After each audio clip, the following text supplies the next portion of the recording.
Hello everyone, kumusta kayong lahat? Guys, ito na nga palang naiwan sa ating graba. Medyo kulang talaga yan. Tapos yung may marine na 5 o plywood, hindi rin yung kasya. So, kaya kulang talaga sa ating materialis. Tapos yung natitira, may natitira yung buhangin. Yung may natitira pa naman ng buhangin. Medyo kulang nga lang. Andyan sa loob, tsaka yung mga bakal na 12mm, 9mm, tsaka 8mm. So hindi na rin siguro gagamit ng 8mm, mga 9mm na lang siguro. Tapos may iniwan na sila ng mga plywood para sa extension. Ayan. Yan na lang ang natitira. Ayan, kailangan bumili na talaga ng materialis kasi yung buhangin nun saka yung bato sa flooring pa lang sa extension kukulangin talaga, malaking kulang sabi ng aming mason. So dapat daw bibili talaga. So ayan na nga pala guys, nakapag-deliver tayo ng buhangin nun na 20 cubics. So medyo madami-dami na rin at sana magkasya na to, at sabi naman ng mason makakakayanin na. Tapos yung kulang naman yung bato na lang, yung graba. So ayan,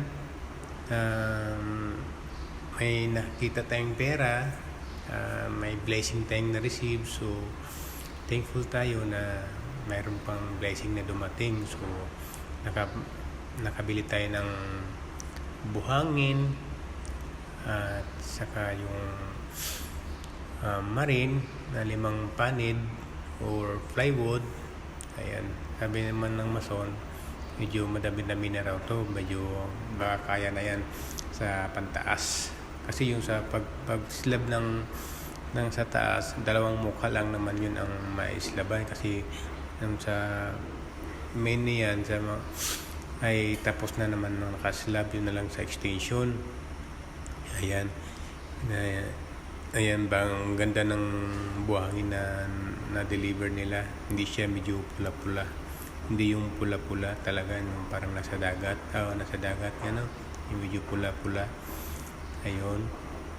Mas maganda ang kanilang i-deliver ngayon kaysa dati. Kasi yung dati kasi medyo lang parang may halong putik. Ayan. Tapos nilagyan lang ng isang hollow block ng gilid para hindi umaagos pababa. May harang, kailangan may harang. Tapos yung aming hollow block guys, medyo kulang daw. Kailangan ang susunod daw nito, bibilhan ng hollow block kasi kulang daw sa pantaas. Ito lang naman yung sobra sa extension na pinagawa namin. Yan lang ang kuno, siguro nasa 200 na lang na natitira.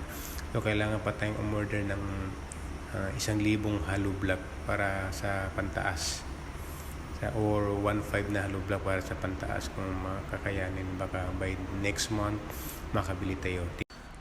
Ayan na nga guys, nakabili na nga tayo ng buhangin at thankful because I received a blessing. So means nakabili tayo ng buhangin. Maybe by next month sa ating sweldo, tatargetin natin na makabili ng graba at hollow block at saka bakal na rin. I'm sure na makakabili tayo. So ayan, salamat sa pagtutok araw-araw sa aking walang kwenta at kakornihan na vlog. But anyway, sa mga aspiring OFW dyan, mabuhay kayong lahat. Kita-kita tayo in my next video. Thank you for watching and God bless everyone. Bye-bye.